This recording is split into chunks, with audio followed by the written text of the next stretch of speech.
Vous vous réveillez avec un ventre normal, voire plat, et le soir, vous avez l'impression de ressembler à une femme enceinte de 4 mois. Ce n'est pas juste désagréable, mais c'est aussi souvent douloureux, anxiogène et fatigant. Je suis ravie de vous retrouver aujourd'hui pour vous parler d'un sujet qui touche beaucoup de personnes, les ballonnements. On va voir ce qui se passe dans le corps, quelles sont les causes possibles et je vais vous parler de solutions naturelles pour lutter contre les ballonnements. Je suis Laura Fournier, naturopathe, passionnée de micronutrition et je vous accompagne lors de séances individuelles pour vous aider à trouver des solutions qui vous correspondent. Retrouvez le lien de mon site internet sur ma page YouTube et n'hésitez pas à y jeter un coup d'œil. Qu'est-ce que les ballonnements? Un ballonnement, c'est une sensation de ventre gonflé, tendu, voire douloureux. Vous pouvez ressentir une pression abdominale, avoir des gaz et même des spasmes. Et les examens médicaux ne montrent rien.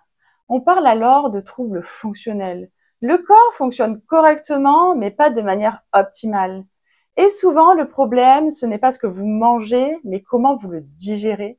Et notamment vos 10 milliards de bactéries intestinales qui composent le microbiote et qui réagissent à ce que vous mangez.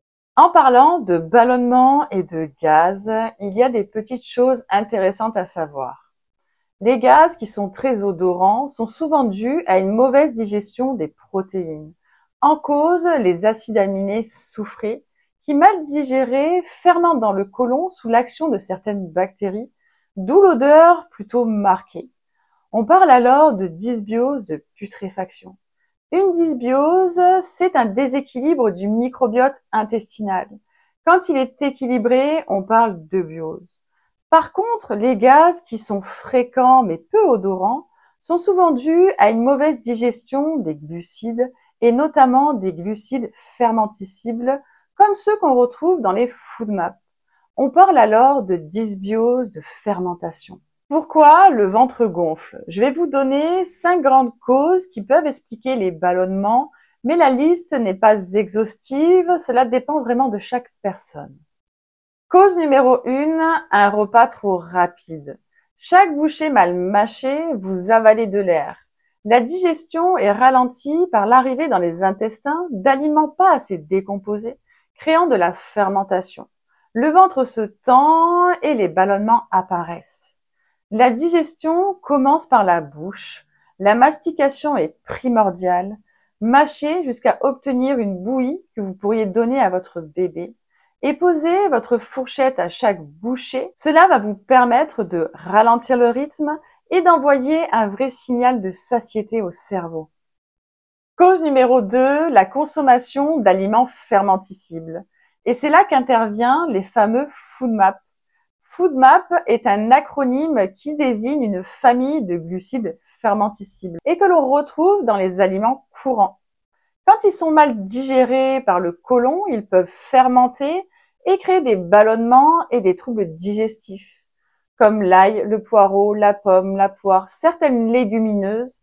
La liste des aliments contenant des FODMAP est longue et vous pouvez la retrouver facilement sur Internet. Ces aliments ne sont pas mauvais, mais ils peuvent être mal tolérés sur un intestin irrité ou déséquilibré.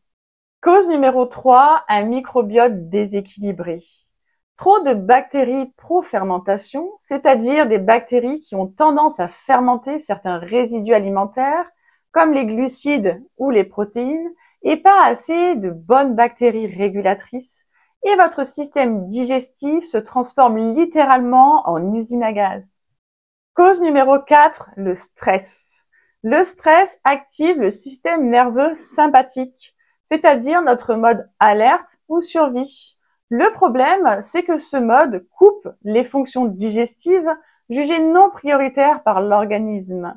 Cela modifie la mobilité intestinale, ralentit la digestion, provoque des spasmes et bloque l'évacuation des gaz. Résultat, le ventre est tendu, douloureux et crispé. Cause numéro 5, les fluctuations hormonales. À certains moments du cycle menstruel ou à la ménopause, les œstrogènes jouent un rôle sur le transit et la rétention d'eau. N'hésitez pas à aller voir ma vidéo sur le syndrome prémenstruel et le poids à la ménopause pour mieux comprendre ce phénomène. Quelles sont les solutions naturelles? Je vais vous donner quelques solutions naturelles pour vous aider à lutter contre les ballonnements. Côté phytothérapie, les infusions de fenouil, mélisse, anis vert, carvi sont des plantes dites carminatives qui réduisent les fermentations, apaisent les spasmes et soulagent l'inconfort digestif. Le romarin, le chardon-marie et l'artichaut, idéal si vous digérez mal les graisses et que vous sentez une lourdeur après les repas. Et le cumin noir et le carvi en graines à mâcher, très efficace si le repas est resté sur l'estomac. Côté micronutrition, les enzymes digestives, elles aident à décomposer plus facilement les aliments, ce qui réduit les fermentations. Parmi les plus utiles, on a la protéase pour digérer les protéines, l'amylase pour les glucides, la lipase pour les graisses, la lactase pour les produits laitiers et la cellulase pour les fibres végétales difficiles à digérer. Mais les enzymes digestives sont un coup de pouce ponctuel, pas une béquille permanente. L'objectif est de comprendre la cause et de ne pas camoufler les symptômes. Des probiotiques adaptés. Choisissez des souches comme le Lactobacillus plantarum ou le Bifidobacterium infantis. Ce sont des souches qui sont reconnues pour leur bonne tolérance intestinale et qui aident à réduire les troubles fonctionnels comme les ballonnements et les spasmes, tout en rééquilibrant le microbiote intestinal. La glutamine et le zinc, un duo efficace pour réparer la muqueuse intestinale et calmer l'hypersensibilité digestive. Le charbon végétal, à garder en cas de secours lors de crises de ballonnement. Ce n'est pas une solution de fond, mais ça peut apporter un soulagement rapide et efficace. À prendre en dehors de la prise de médicaments et de compléments, au moins 2 heures, car le charbon peut réduire leur absorption. Et pour finir, le magnésium bisglycinate. Le magnésium est un indispensable au quotidien. Il fait partie de plus de 300 réactions métaboliques dans le corps. La forme bisglycinate est très douce pour l'organisme, a une absorption optimale sans créer de troubles digestifs. Le magnésium va soutenir la détente digestive et du système nerveux, idéal en cas de spasme lié au stress. Côté hygiène de vie, faites une pause FoodMap si besoin. Une éviction de 3 semaines, suivie d'une réintroduction des aliments progressivement, est un bon moyen pour identifier vos déclencheurs personnels.